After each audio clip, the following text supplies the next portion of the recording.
conseguiu atingir ao longo desses 4 meses, foi fundamental para fazer o objetivo dessa exposição, que sempre quando a gente pensou nela, era no intuito de chegar a essas pessoas, a exposição, a essas 50 mil pessoas que aqui vieram e que começaram a se questionar. Os educadores aqui falavam que os visitantes entravam com a questão: eu faço isso, meu filho pode fazer isso, até o 4º trabalho. Depois do 5º, eles já desistiam de eu posso fazer isso, e o questionamento já estava colocado na cabeça se isso é arte, o que não é arte, que era a grande questão que a gente queria introduzir às pessoas e, ao mesmo tempo, traçar um breve panorama da produção artística brasileira. E, para encerrar, eu gostaria só de ressaltar que a gente está transmitindo ao vivo esse encontro e todos os outros ciclos de debate através do Fórum Permanente. E, por isso, é muito importante se alguém, no final, não sei se a gente vai ter tempo para perguntas, mas espero que sim, a gente tem que falar no microfone para que isso seja gravado. Mas eu vou encerrar e eu gostaria de convidar o Raul Antelo, que lecionou literatura na Universidade Federal de Santa Catarina e em várias universidades estrangeiras, como Yale, Duke, Texas, Austin, de Barcelona, enfim. Ele também presidiu a Associação Brasileira de Literatura Comparada e recebeu o doutorado honoris causa pela Universidade Nacional de Cuyo, na Argentina. É autor de vários livros. Aliás, acabei de receber um novo dele. E, dentre os livros, um livro que foi dificílimo encontrar, eu disse a ele, só consegui encontrar, na internet só tinha 2 disponíveis, e eu consegui comprar no final do ano ele, que foi o Maria com Marcel, do Chan nos Trópicos, que inspira todo esse ciclo de palestras aqui. E onde ele vai falar. Gostaria de convidar Raul, peço uma salva de palmas para ele, que é um prazer tê-lo aqui presente. Agradeço a todos e desejo uma ótima palestra. Muito obrigado, André.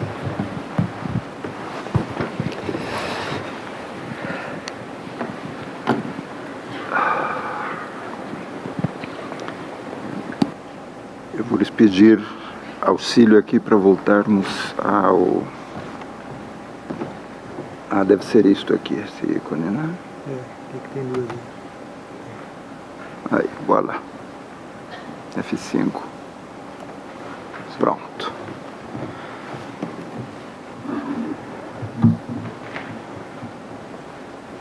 Muito obrigado, obrigado pela chave de ouro, esperemos que seja ouro maciço.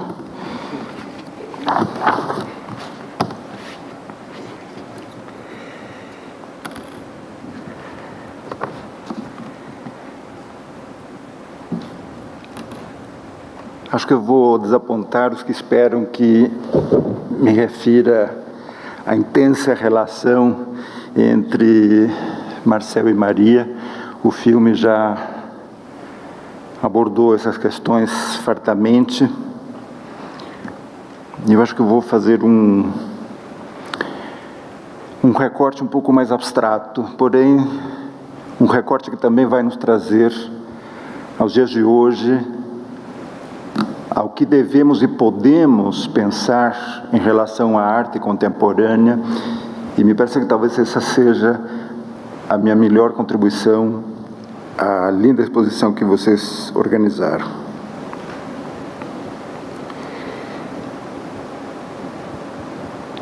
Dei um título à minha fala que me parece que nos cartazes não apareceu, mas é este que vocês estão lendo aqui na tela. Anarquismo, anarquismo e esses 3 conceitos: começo, criação e comando. Em seu último livro, publicado 2 ou 3 meses atrás, Criação e Anarquia, a obra, na época da religião capitalista, o filósofo italiano Giorgio Agamben nos relembra que esses 3 conceitos são centrais não apenas para a teologia, a filosofia, e a política ocidentais, eles remetem a um conceito que será central na minha exposição, que é o conceito de arché, o conceito grego de arché. Ou seja, que meu objetivo essa noite com vocês vai ser traçar uma arqueologia do conceito de obra para melhor avaliarmos em que consiste um ready-made. Eu vou seguir, em parte, o desenvolvimento de Agamben nesse livro. Agamben parte da hipótese de que é procurando compreender o presente que nós, europeus, é a expressão que ele usa, nós, europeus, encontramos-nos constrangidos a interrogar o passado. E ele faz questão de dizer nós, europeus, porque admitindo-se que a palavra Europa ainda faça algum sentido, o que não é fato dado, esse sentido, como hoje se tornou mais do que evidente, esse sentido não pode ser nem político, nem religioso e muito menos econômico. Esse sentido consiste em que o homem europeu, a diferença dos asiáticos, a diferença dos americanos, julga ter acesso à sua verdade somente através da mediação histórica, por meio de um confronto com o próprio passado. Isso lhe permite concluir que a crise que a Europa está atravessando se manifestaria fundamentalmente no desmantelamento das universidades e na museificação crescente da cultura. Ambas as questões não são questões econômicas, elas revelam uma crise da relação do homem com o passado. Ou seja, que se há uma crise, e se essa crise tem sentido, é exatamente a crise da relação do homem ocidental com o passado, com a história. Isto nos permitiria aventar uma hipótese talvez um pouco mais abrangente, um pouco maior, que eu a formularia sucintamente dizendo que todo sentido é um ao-sentido. Sentido. Ou seja, todo sentido é uma ausência de sentido. Um sentido que carece, que não dispõe de fundamentação lógica sólida.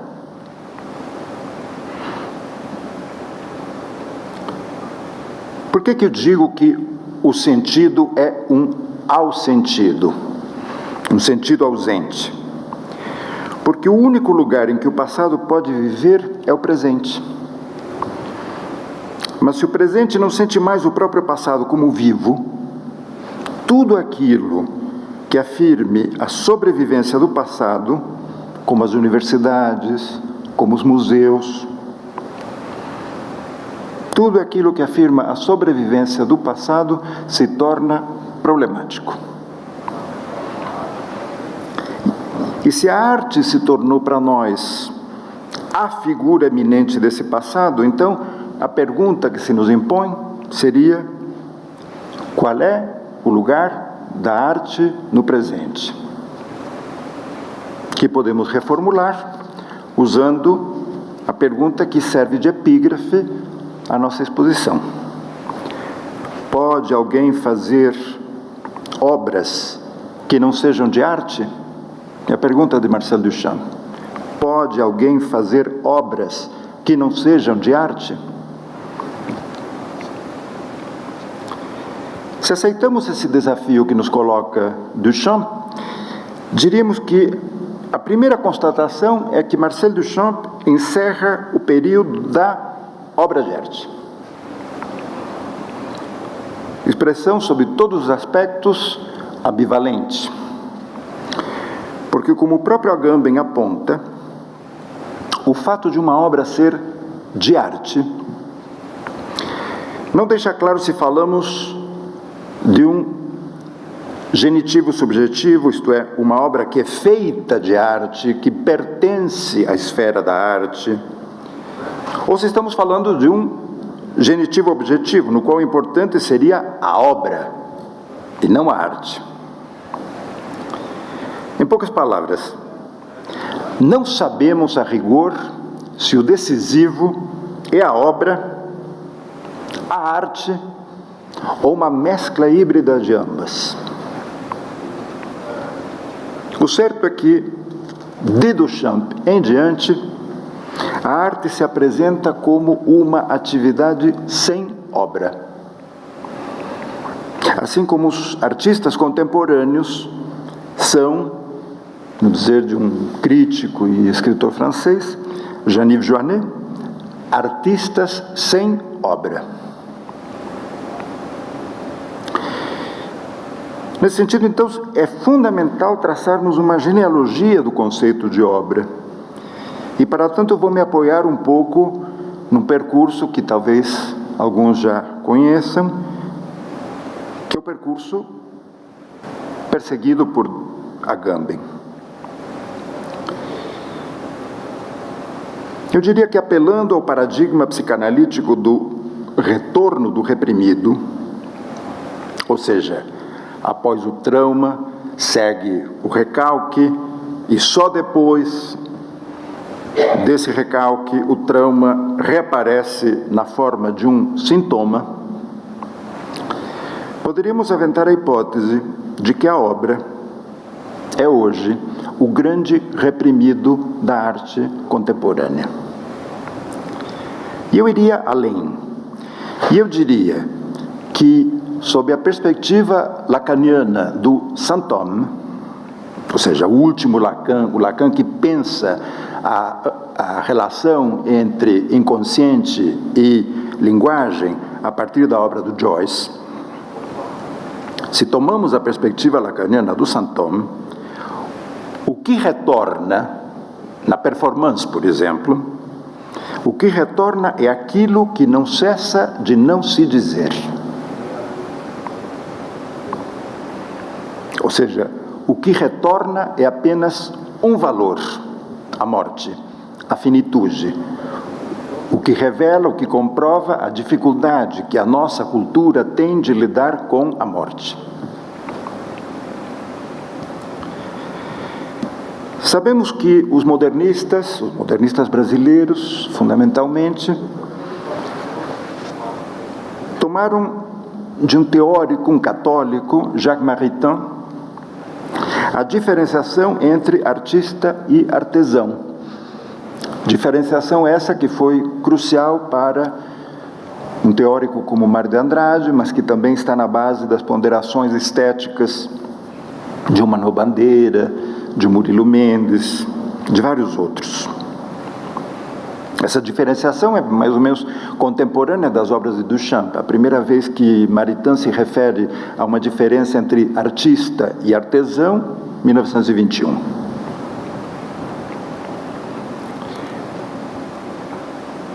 De alguma maneira, essa diferenciação retomava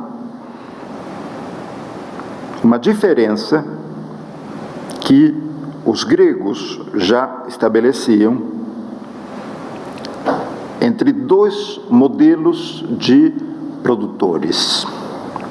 Um seria o teknites, o artesão, vai dizer, alguém que praticando um procedimento produz objetos. Apela, lança a mão de uma techné para produzir objetos. Esse é o artesão. Já o artista se definiria a partir de uma outra perspectiva, Define-se como artista aquele cujo produto o define, ou seja, que sua definição é decorrente do resultado da ação, da obra produzida. E essa obra produzida é que é de arte. É por isso que ele é artista, porque a obra que ele produziu é de arte.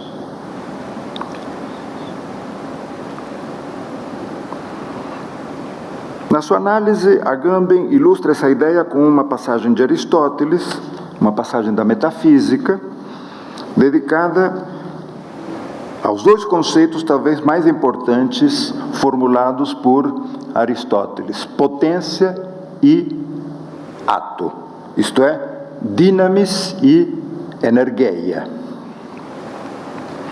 O termo energeia é um termo inventado por Aristóteles, não existia antes dele.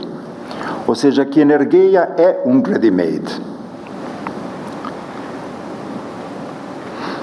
É um termo que Aristóteles cria a partir de ergon, que em grego quer dizer obra. Portanto, energeia seria o ser em obra. O ser em ato, a operação. Energeia equivale à operação. Então diríamos que Hermes, mas poderíamos pensar Salomé, já que acabamos de ver a figura de Maria, encontra-se em potência na madeira ainda não esculpida, aquelas caixas que sobraram da exposição de 39 nos Estados Unidos, encontra-se em potência na madeira, numa madeira ainda não esculpida.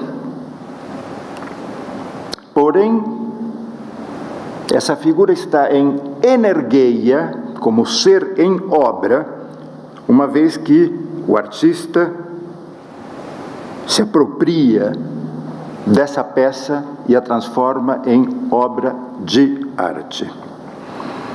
Ou seja, que a obra de arte pertence, portanto, constitutivamente à esfera do ser em obra. A obra de arte pertence à esfera da operação, a energeia.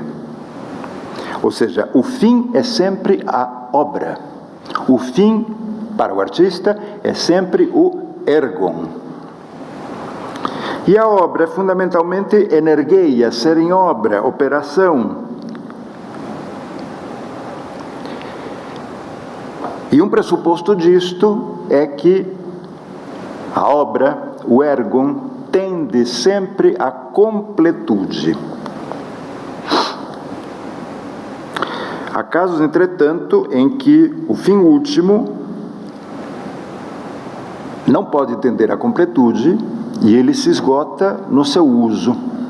Por exemplo, a visão.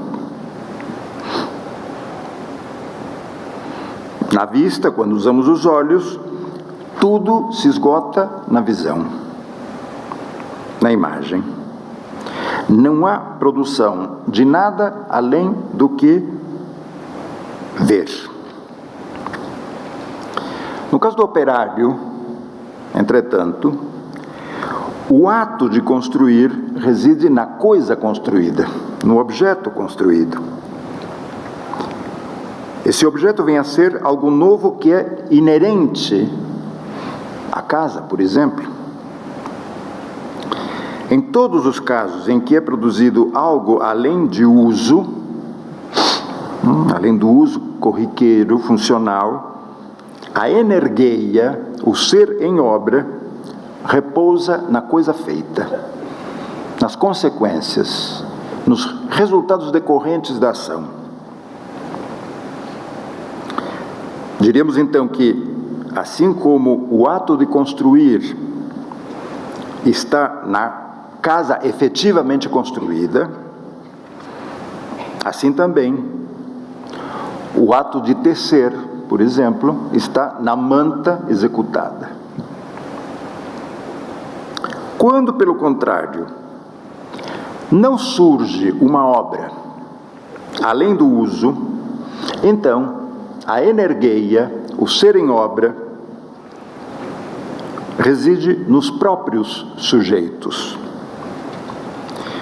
Diríamos então que a obra do homem é a energeia da alma, conforme o logos, vai dizer, o ser em obra de acordo com a linguagem, de acordo com o discurso, de acordo com a interação com os outros.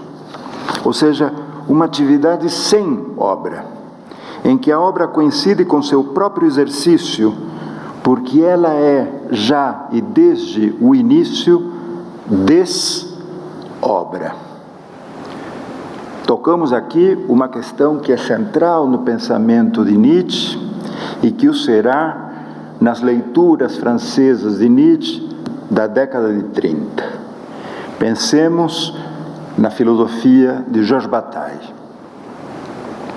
O conceito de désœuvrer, ou seja, de inoperância, de Bataille, que vai irrigar toda a reflexão de Maurice Blanchot.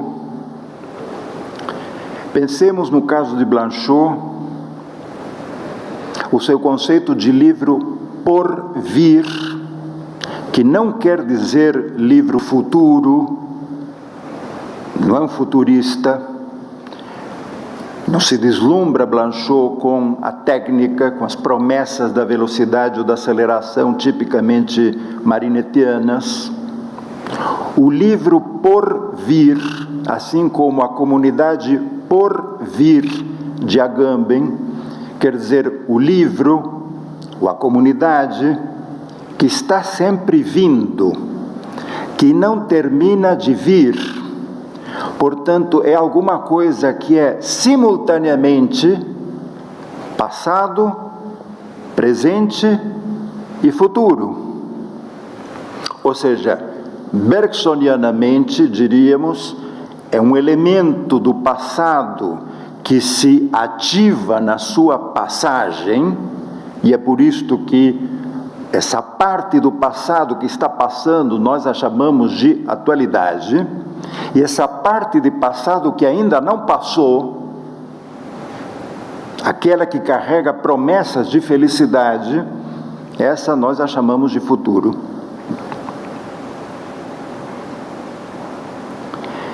E esse conceito, então, de uma obra por vir, de um livro por vir, de uma comunidade por vir, que é fundamentalmente uma instância de inoperância, vai irrigar a reflexão estruturalista. Pensemos em Roland Barthes e a sua diferenciação entre obra e texto. O texto dos estruturalistas, o texto barthesiano, é justamente uma inoperação da obra. Daí um passo para a desconstrução derridiana.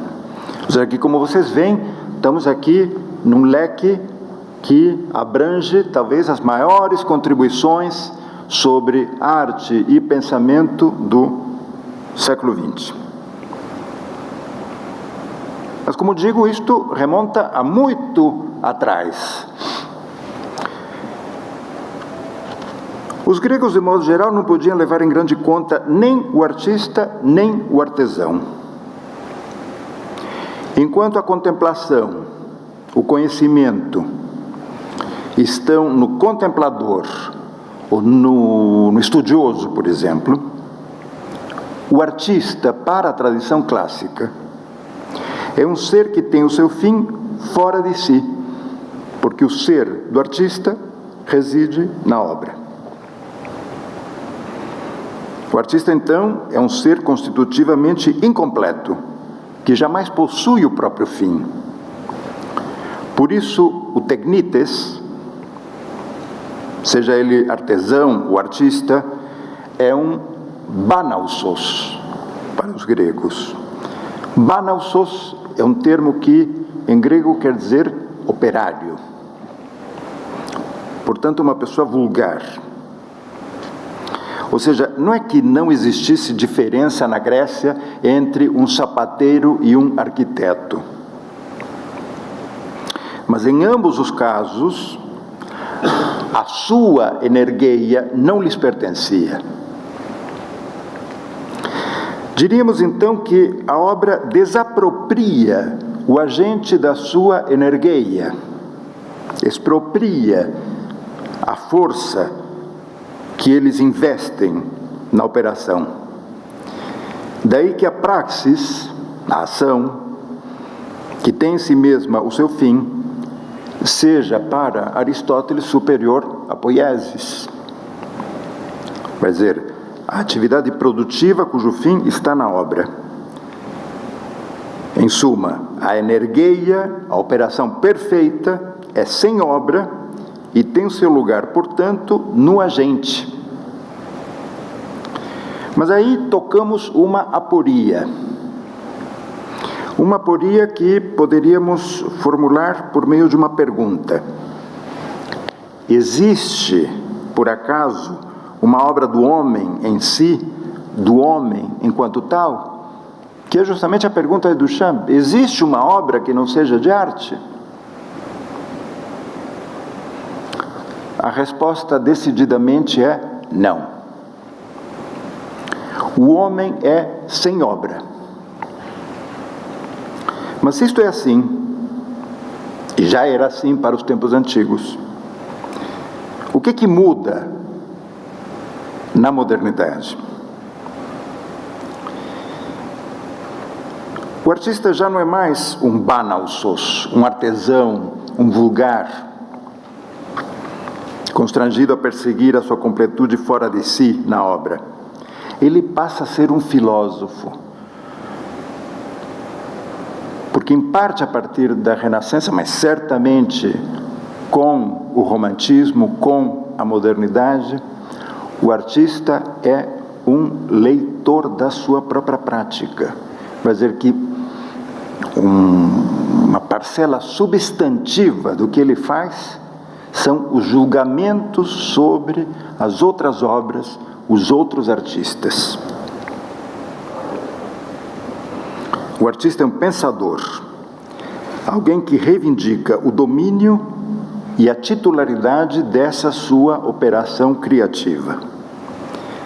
Ganha autonomia em relação à obra, mas em compensação, embora possua em si mesmo a energia e possa, portanto, sentir-se superior ao sapateiro, a obra se torna para ele alguma coisa de acidental, um mero resíduo, de algum modo poderíamos dizer desnecessário para a sua tarefa criativa. Diríamos então que, enquanto na Grécia o artista era um resíduo embaraçante pressuposto pela obra, na modernidade a obra é que se transforma num vestígio, num resto incômodo da atividade criativa e do gênio do seu criador. Por isso que o artista pode ser sem obra. Para sairmos dessa aporia, poderíamos dizer que obra e operação criativa são duas noções complementares. Duas noções complementares que formam com o artista um complexo por Agamben denominado máquina artística da modernidade. Ou seja, que não podemos separar esses três elementos.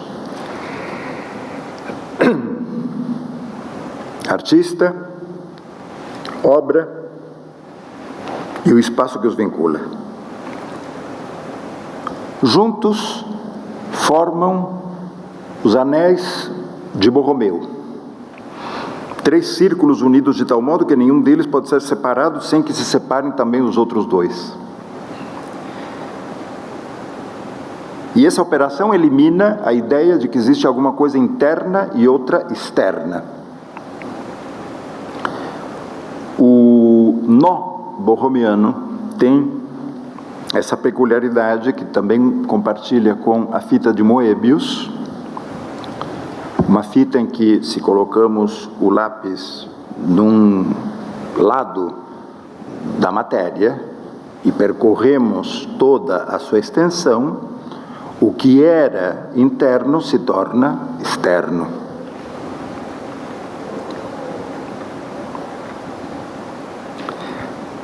Jacques Lacan usou esse mesmo recurso no Seminário 19, intitulado Ou Pior. E usou justamente para caracterizar o desejo que não tem objeto. Já vimos no filme como essa questão perpassa toda a obra de Maria Martins. O próprio da demanda é não poder situar o objeto do desejo. Aquilo que alguém oferece nunca se corresponde com aquilo que o outro quer. Mas amarraríamos o par com aquilo que este deseja que o primeiro lhe demande. A carta, ou a letra, d'amour, diz Lacan, escrevendo amour, D-A-M-U-R, que poderíamos barbaramente traduzir como a letra de amuro, ou a letra de a tela, ou a letra de an-arte, traça assim um circuito indefinido.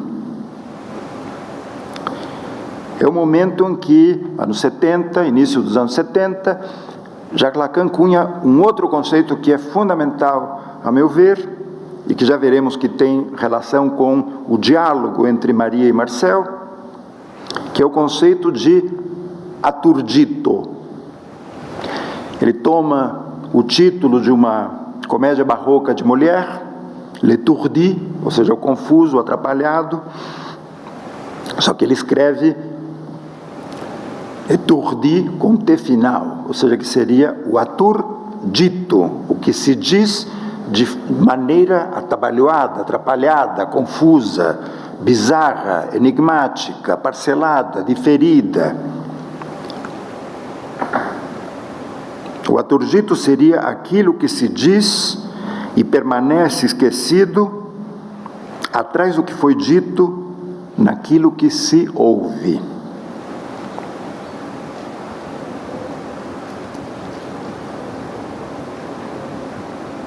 Concluiríamos então desse percurso que o lapso, a descontinuidade, a fragmentação e o sentido ausente, são manifestações do symptôme. Vejam que o próprio conceito é aturdito, não é symptôme, S-Y-M-P, Isso se presta, esses jogos aturditos se prestam em linguagens como a francesa, que conservam fórmulas muito arcaicas. A grafia do francês é uma grafia muito arcaica.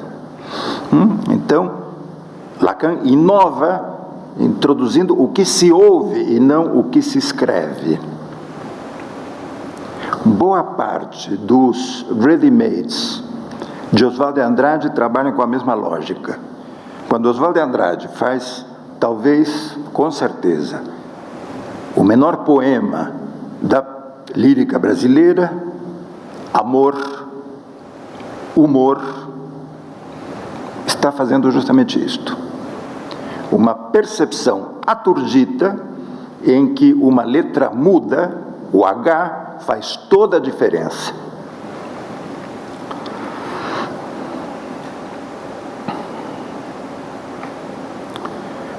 Ou seja, temos aí que os três elementos, obra, artista e operação crítica, estão interligados, como nós borromianos, numa espécie de máquina simbólica de três faces, que não devem absolutamente nada à articulação lógica. Mas quando chegamos nesse ponto, o raciocínio acaba se tornando tautológico.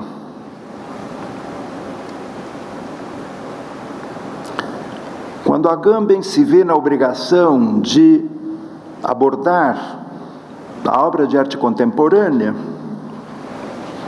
ele acaba mimetizando Marcel Duchamp e vai nos propor uma estereoscopia. O grande vidro que vocês viram na projeção do filme foi precedido de um, assim chamado, para simplificar, pequeno vidro, que é decorrência de um artilúgio óptico que, em final de 1918, Marcel Duchamp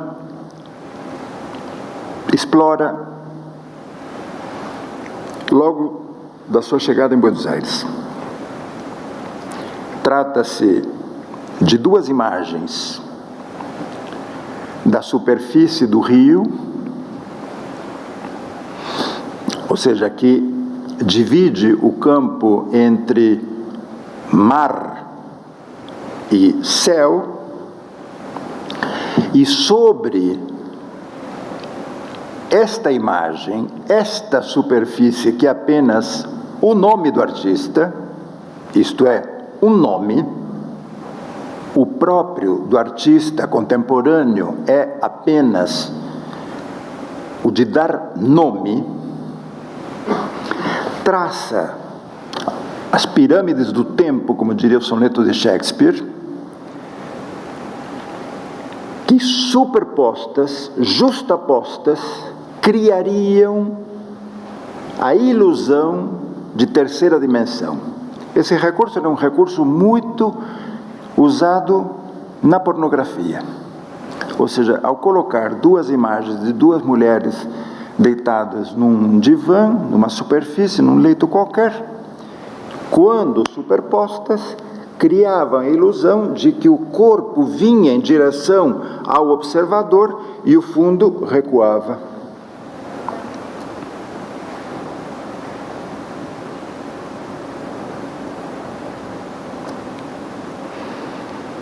A partir dessa estereoscopia portátil,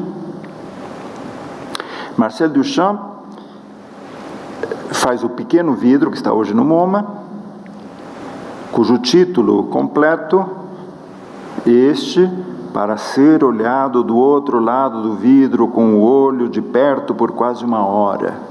Ou seja, que o título inclui as regras de percepção da obra, que nada mais são do que uma postulação do cansaço. Quem aguenta ficar durante uma hora observando esta obra? E se porventura alguém conseguisse ficar durante uma hora, etc, etc, etc, o que veria é a própria fadiga. E mais do que a fadiga, o cansaço. A fadiga pontual. Os engenheiros chamam de fadiga o uso, a fricção que duas superfícies mecânicas em repetição, uma roda, por exemplo, uma polia, exerce sobre a outra. O cansaço é metafísico. As vanguardas históricas trabalharam com a fadiga. A paródia descansa na fadiga dos materiais, no desgaste das fórmulas. Mas eu diria que a arte, a partir dos anos 30, começa a enveredar pelo cansaço. Beckett.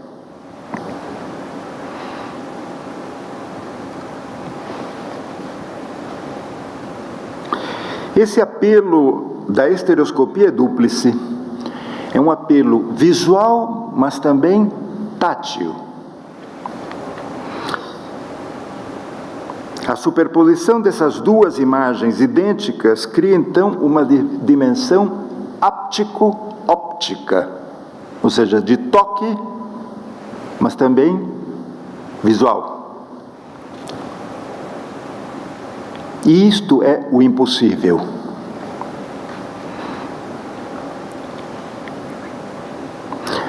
Agamben, como dizia, para tentar abordar o problema da obra de arte contemporânea, repete, sem o saber, sem o perceber certamente, recorre ao mesmo artifício de Duchamp, traça uma estereoscopia, junta duas imagens. A primeira que ele evoca é a de um obscuro monge chamado Odo Kazel, que publica em 1923, o mesmo ano em que Duchamp termina, ou melhor dizendo, abandona, isto é crucial, nada se termina, em arte, em filosofia, as coisas se abandonam por cansaço, até a chegada de uma nova energia que nos provoque retomar, reabrir a discussão. 23 é o momento em que Duchamp abandona o vidro, e nesse mesmo ano, Odo Kazel publica um livro chamado A Liturgia como Festa Mistérica, uma espécie de manifesto do movimento litúrgico. A segunda figura, a segunda imagem que Agamben utiliza é justamente a de Duchamp, abandonando o vidro. E nos propõe contemplarmos as duas cenas, o monge refletindo sobre a festa mistérica e Duchamp abandonando a obra. O que se vê se superpusermos ambas as cenas?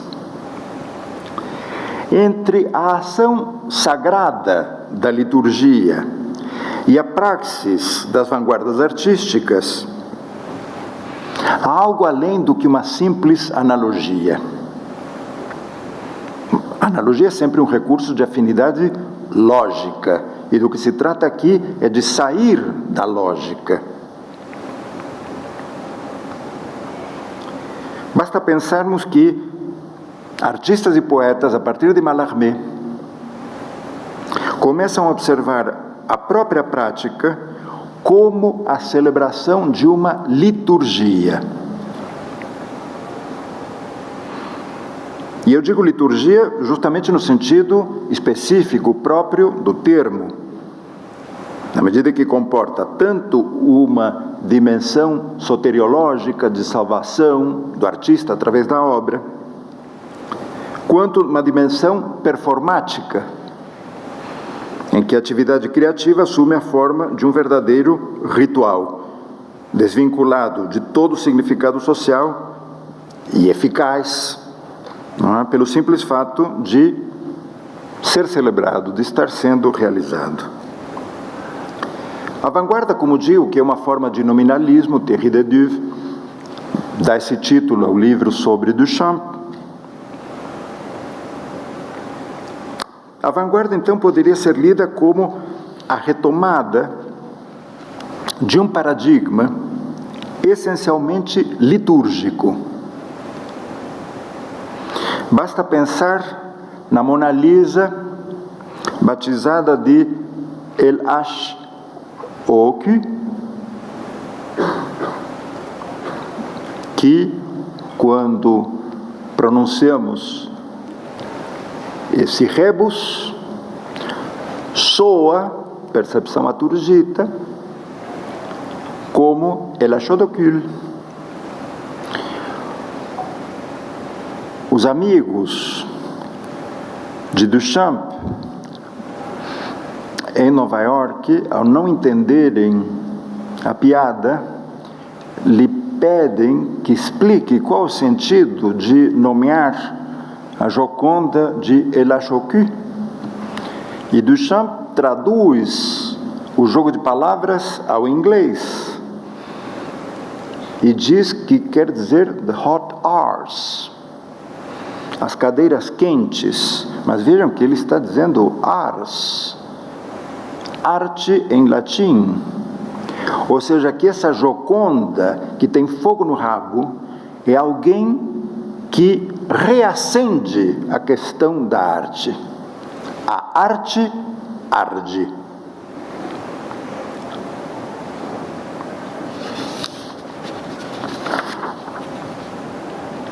Ou seja, estamos diante de uma forma de voltar a arché.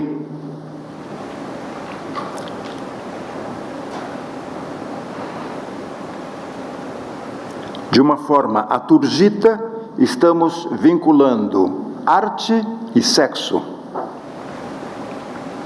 Uma liturgia, como é Tandonê. Todavia, se voltamos ao monge evocado por Agamben, a Odocásio, a celebração litúrgica não é uma imitação de alguma coisa que tenha acontecido antes ou em outro lugar. Não é uma representação do evento salvífico estranho ou distante. A liturgia configura ela mesma o próprio evento, ou seja, que a liturgia é uma performance. E da mesma maneira, diríamos, o que define a praxis da vanguarda no século XX, de seus modelos contemporâneos, é o decidido abandono do paradigma mimético representativo em nome de uma pretensão deliberadamente pragmática. E isto muda completamente as perguntas. A arte acadêmica poderia desejar, estimular, propender a uma cópia, a uma mimese, a uma reprodução de um objeto previamente existente. Portanto, a pergunta no período de hegemonia acadêmica é: o que é belo? E a beleza se podia definir em função da proximidade ou distância entre o modelo natural e a cópia na tela. Porém, com as vanguardas, muda a pergunta. As vanguardas já não se perguntam o que é o belo, se perguntam o que é a arte. Ou seja, que a pergunta é uma pergunta institucional.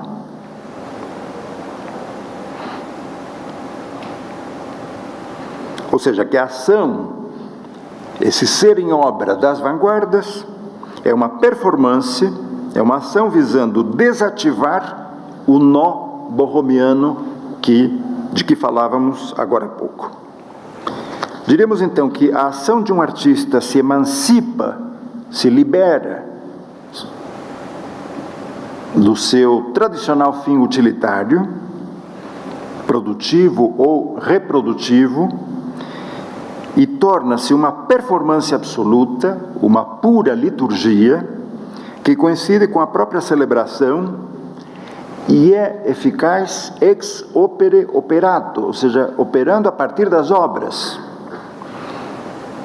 e não pelas qualidades intrínsecas do artista. E o melhor exemplo disso é o ready-made.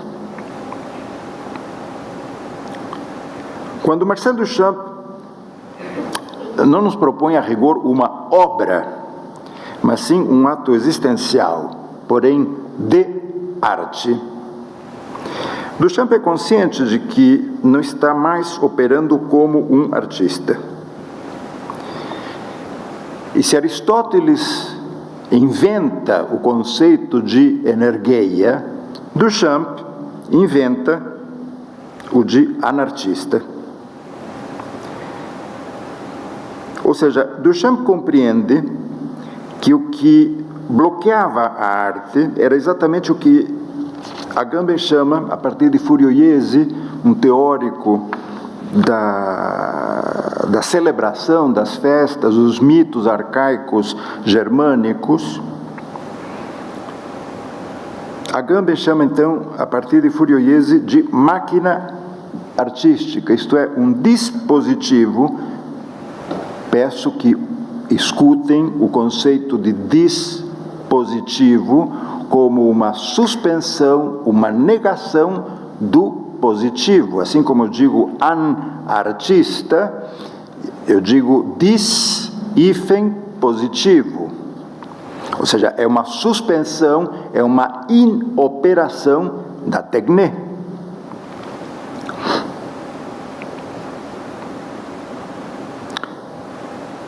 Ou seja, Agamben nos propõe um dispositivo que, a partir da liturgia da vanguarda, atinge a massa crítica.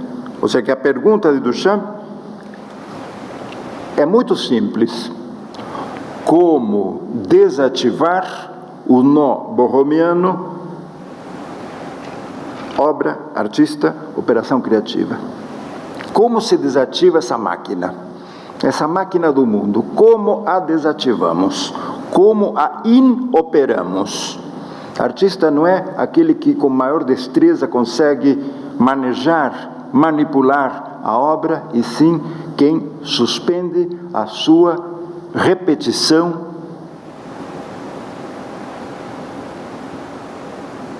alucinada. A permanência de Duchamp em Buenos Aires, esses anos 18 e 19, quando ele começa a trabalhar com os vidros, coincidem, não sei se vocês têm esse dado na memória, com um surto anarquista. Os operários de uma oficina metalúrgica, a oficina de Vazena, suspendem o trabalho em janeiro de 19 e, portanto, a cidade para.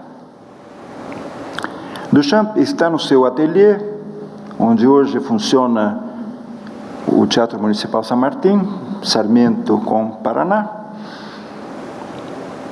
Ele está no seu ateliê, não há distribuição de jornais, porque os jornais não são impressos, não chega o pão, não chega o leite, mas ele vê passar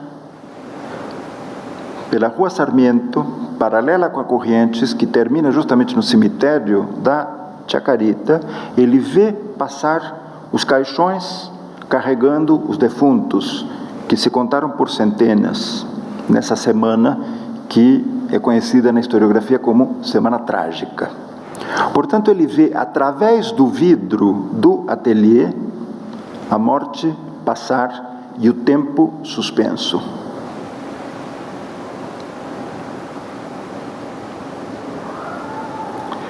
Ou seja, o artista sem obra, Marcel Duchamp, o anartista, percebe um elo, um vínculo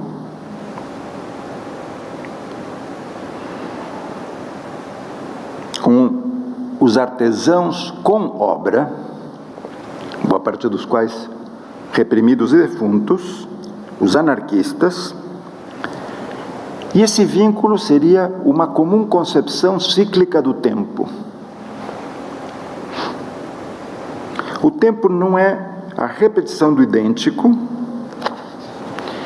esse tempo que retorna é a forma mais radical do niilismo. Ou seja, que Duchamp percebe nesse fato aparentemente banal que ele, como anartista, está elaborando o luto da totalidade, da completude. E essa dívida infinita com relação à mimese cria ou recria poderes de opressão. Por isso, o anarquismo e o anartismo se tocam nesse ponto e nos propõem ambos o instante já. Instante já em que se reconciliam não só o presente e o passado, mas também o presente e o futuro. Vejam que as concepções cíclicas do tempo que percebemos nas figuras de Maria Martins também trabalham com a mesma lógica. Essas liturgias, a de Marcel, em sintonia com os anarquistas, a de Maria, procurando o Marquês, em que a separação entre natureza e vida disciplinada, institucionalizada, se esvai, tende a se liquefazer. Não sabemos se são raízes de árvores ancestrais, se são dedos, se são formas humanas, animais. Não interessa também saber. Essas liturgias repousam na potência de tornar verdadeiras as interpretações múltiplas. um devir ativo das forças reativas e um devir reativo das forças ativas. Ou seja, que essa vontade de poder, que é um elemento genealógico da força, não da forma, que é justamente o argumento que Mário Pedrosa usa para desqualificar a obra de Maria, e sim a força. Porque quando há força, há sempre uma contraforça. Portanto, a força não é singular, como a forma ideal. A força é atividade. E essa atividade não é sem resposta. Nunca há uma força que não tenha uma contraforça. Essa vontade de poder, eu dizia, é tanto uma forma diferencial quanto genética. E dela derivam, em última instância, a diferença de quantidade das forças em confronto, quanto a quantidade. Essa quantidade que no interior da relação, cada força possui. Duchamp deu a esse jogo o nome de infraleve. O infraleve denomina esse efeito de bipolaridade extrema. Vejamos um minuto como é que ele procedeu. Ele toma um objeto qualquer de uso, um objeto industrial, urinol, se vocês quiserem, introduz ele no museu, obedecendo às regras. A regra para expor aquilo no Armory Show era ser sócio, ele pagou a mensalidade, portanto ele tem direito nominal de expor o que bem entender, pronto, ele expõe o urinol, só que rebatido, em lugar de estar afixado numa parede em posição vertical e, portanto, ser utilitário, receber as águas servidas, ele está deitado e, como peça singular, se assemelha a um Buda sentado. E é, portanto, uma fonte, ou seja, que a intervenção do artista é apenas nominal, nomear o que ele recortou do uso da linha de produção de outros inúmeros objetos idênticos a ele, retirá-la de contexto, recontextualizá-la e assiná-la. Mut, que podemos, além de evocar, como aqui se diz, o nome, a grife, digamos, dos objetos em série que se produzem, podemos também entendê-la como uma posição muda. O importante dessa operação de desativação de Marcel Duchamp é que justamente o ready-made é uma invenção que consiste apenas em sua descoberta.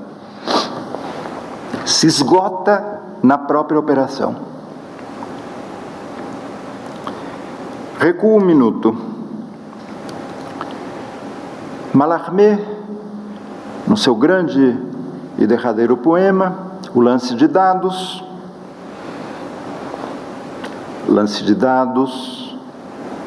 que tem 707 palavras, para dizer que está emoldurado pelo número 7, o número da fortuna, e que abriga no meio o vazio de sentido, o ao sentido, e essa palavra central da 707, não por acaso, é sacre.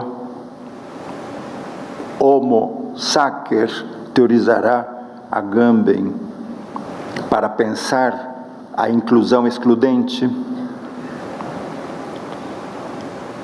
No lance de dados, Mallarmé nos diz: rien aurait lieu qu'il ait lieu. Nada terá tido lugar, salvo o lugar. Isso nos apresenta duas ideias muito importantes referidas à repetição e à diferença. A condição infraleve da arche. Apontam ao que e ao como da operação salvífica. Nada terá tido lugar salvo lugar, ou seja, que a duração da desobra é fulminante, mas tão relevante quanto o que dessa desobra é o seu como. Mallarmé diz, nada terá tido, para dizer que usa um tempo complexo, um pretérito futuro, um futuro anterior, como a gramática o denomina, que podemos avaliar tanto como um passado no futuro, quanto como um futuro no passado. Terá tido. É a base da ficção. Toda ficção é sempre um terá sido. Não é um dado de menor importância saber que Duchamp conservou em sua biblioteca um volume da Gallimard, Memorandum, de 1945, com máximas e pensamentos de Nietzsche. O volume estava prefaciado por Georges Bataille. Eu não estou aqui postulando um fato. Duchamp leu e roubou. Essa seria a filologia acadêmica do século XIX. Não é isto que eu digo. Estou vinculando ambos os fatos sob a perspectiva de uma exigência transindividual, que, sendo de Nietzsche, por meio de Bataille, é também de Duchamp.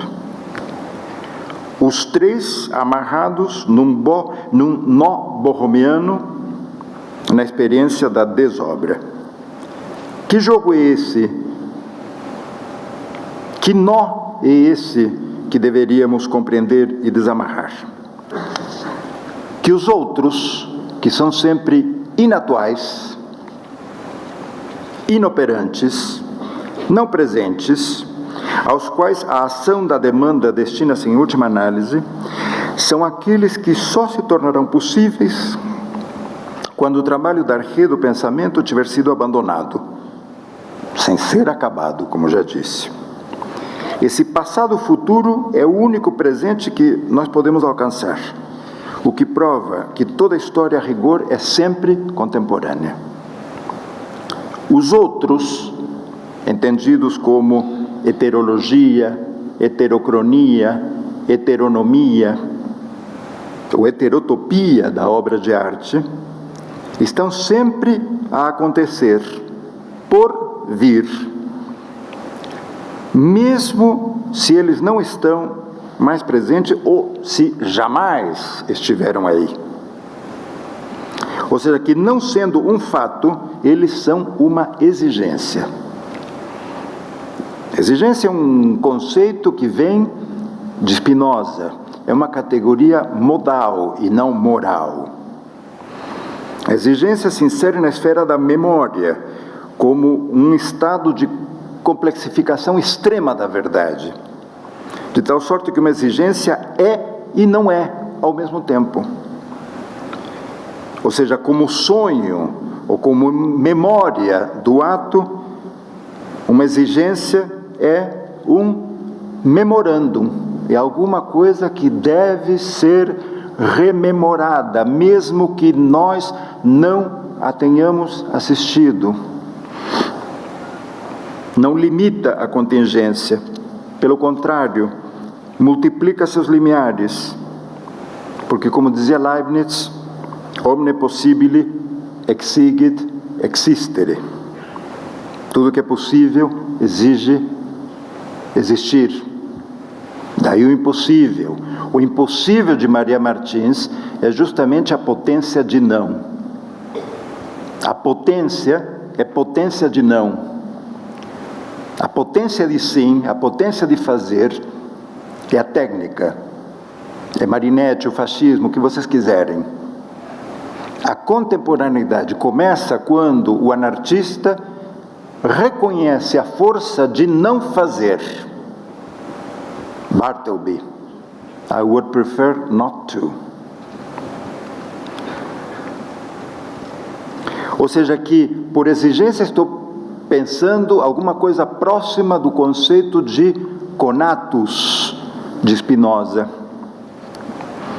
O conatus, na ética de Spinoza, equivale a cupiditas, ou seja, o desejo. E o desejo não tem objeto. Vocês acabam de ouvir Marcel Duchamp, quando o ator leu uma carta de 51, dizendo que Notre-Dame du Désir, ou seja, o étant donné, na correspondência entre ambos, se chamava Nossa Senhora do Desejo, Desir, porque Nossa Senhora do Desejo era também Nossa Senhora da Cera, porque foi a partir dos trabalhos de Maria Martins com a cera, retomando uma técnica hiperarcaica dos egípcios, que Marcel consegue fazer a boneca, que é o centro da instalação de étant donné. Ou seja, que se o conatus, a cupiditas, o desejo não tem objeto, é isso que nos ensina a psicanálise, ela prepara o caminho em direção à antifilosofia contemporânea. O sentido é um autossentido.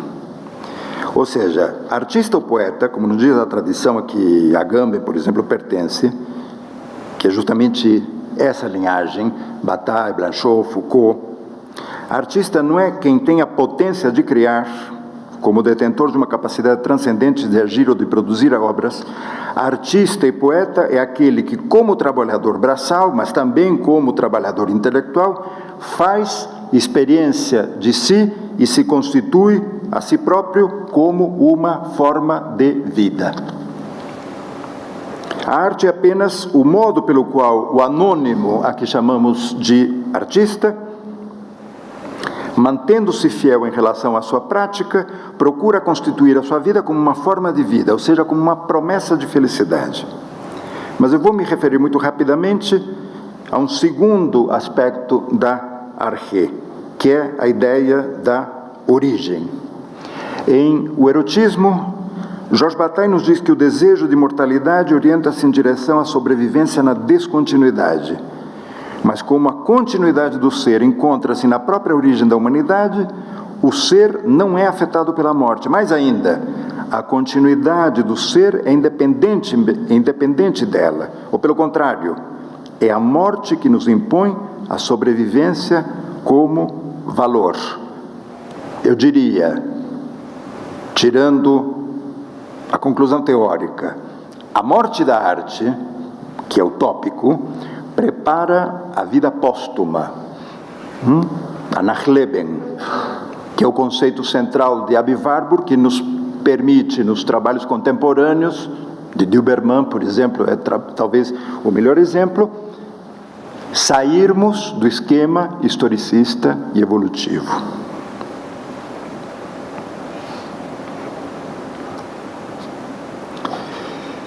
A tela de Gustave Courbet, A Origem do Mundo, L'Origine du Monde, que é de 1866, cujo proprietário, antes de ser o Museu d'Orsay, foi Jacques Lacan, nos fornece uma leitura aturgita desse enunciado. Lacan a chamava de L'Origine du Monde, tomando seu étimo do latim os, oris, boca, entrada, abertura, e do grego gine, que quer dizer mulher, né? Ou seja, a entrada da mulher está no lugar em que o mundo teve sua origem. Em outras palavras, a origem da linguagem é a origem do mundo. Não adianta postular uma sem a outra. Étant donné, nada mais é, portanto, do que um comentário sobre a tela de Courbet, lida lacanianamente, bataillanamente como arché. Ela é a origem com Y do mundo. E nessa perspectiva poderíamos reconhecer a criação do mundo 1923, um balé com um argumento do nosso amigo Blaise Cendrars, argumento que ele tira da Antologia Negra, 1921, balé inspirado nas pesquisas de Frobenius, na África. A música era de outro nosso amigo, Darius Milhaud, que vocês sabem que foi secretário de Claudel na Embaixada no Rio de Janeiro. A coreografia era de Jean Berlin, bailarino dos balés suecos, de Rolf de Marais, os concorrentes dos balés russos de Diaghilev, criadores da Sagração da Primavera de Stravinsky. Não há nada mais parecido à Sagração da Primavera do Stravinsky do que os Sertões de Euclides, o padrinho de Maria. A cenografia e a indumentária da criação do mundo eram do mestre de Tarsila, Fernand Léger. Mas poderíamos dar um outro exemplo que, como vocês percebem, toca nas nossas raízes modernistas. Me refiro a um tardio filme surrealista, L'Invention du Monde, 1952, de Jean-Louis Bédoin e Michel Zimbaka, com comentários de Benjamin Perret. Não tenho tempo aqui de me deter na filigrana entre Perret e Mário Pedrosa, os dois casados com as irmãs Houston, e as enfibraturas que essa trajetória de Perret teria com pesquisas muito semelhantes. A página altamente elogiosa que Perret escreve no catálogo do MAN do Rio de Janeiro em 56 em relação às obras de Maria, nada mais são do que uma leitura do trabalho da mulher de Perret, Remédios Varo. Deixo para outra ocasião. Mas me detenho um minuto sequer para não desapontá-los e pensar que não abordei os 3 conceitos que prometi no início. A terceira vertente da Arché. Arcos, em grego, é tanto o comandante quanto o ano. De sorte que a origem é o que rege um governo. Aquilo que administra nascimento, crescimento, circulação, transmissão, em uma palavra, o que administra a própria história.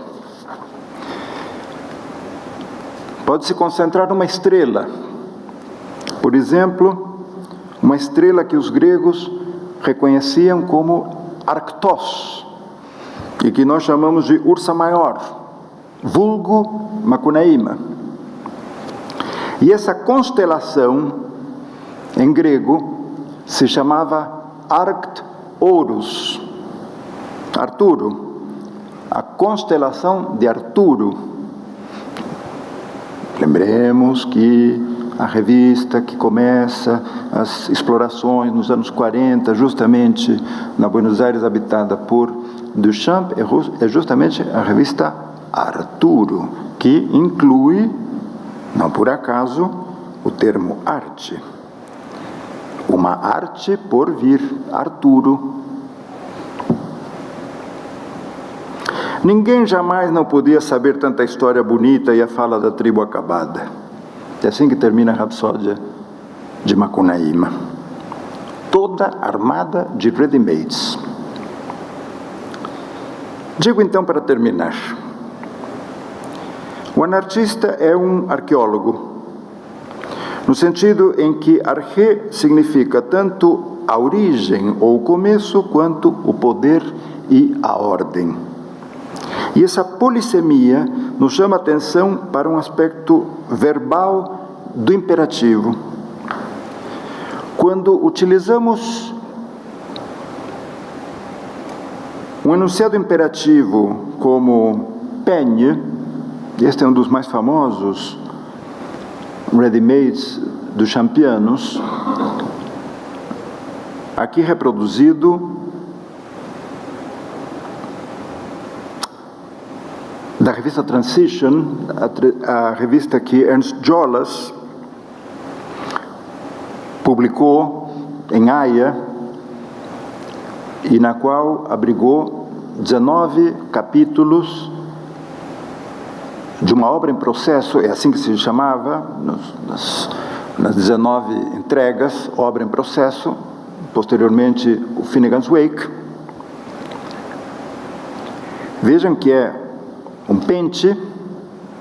Se vocês reparam, no canto do pente diz: 3 ou 4 gouttes d'auteur n'ont rien à faire avec la sauvagerie.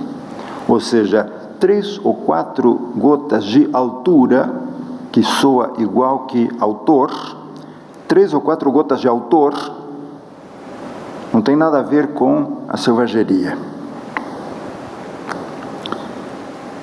Esse peigne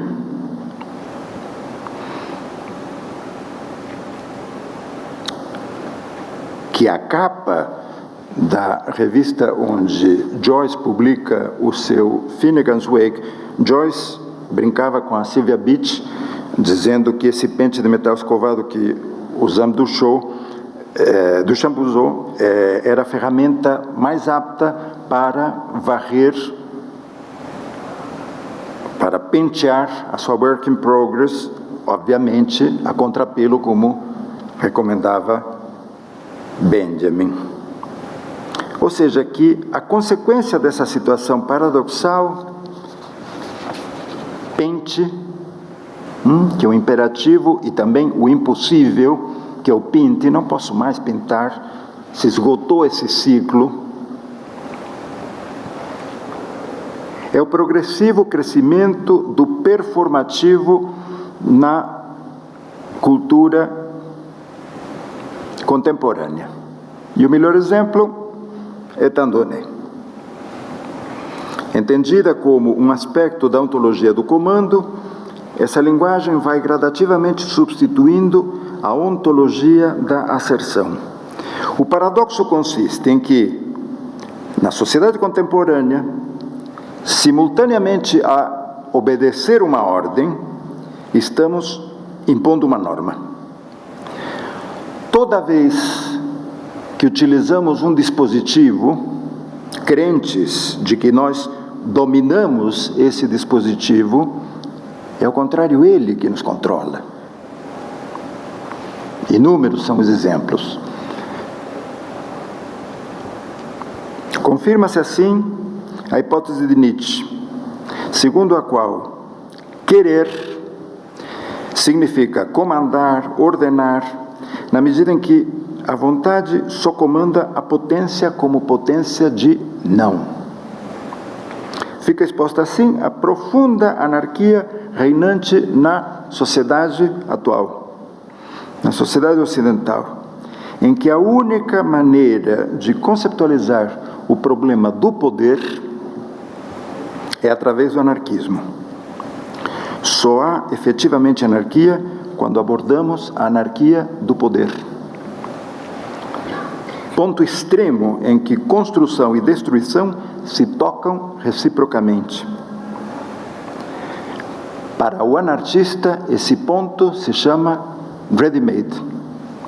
Ele nos permite compreender que origem e criação, poder e vontade perfazem um dispositivo estratégico crucial para entender não só a arte contemporânea, mas também a sociedade em que vivemos. Podemos conversar, então. Obrigado, professor Raul Antelo. Obrigado a todos vocês por acompanharem aqui o terceiro ciclo de palestras do Ready-Made. E aí, como ele disse mesmo, a gente continua o bate-papo no lançamento do catálogo Ready-Made em Brasil. Até a próxima!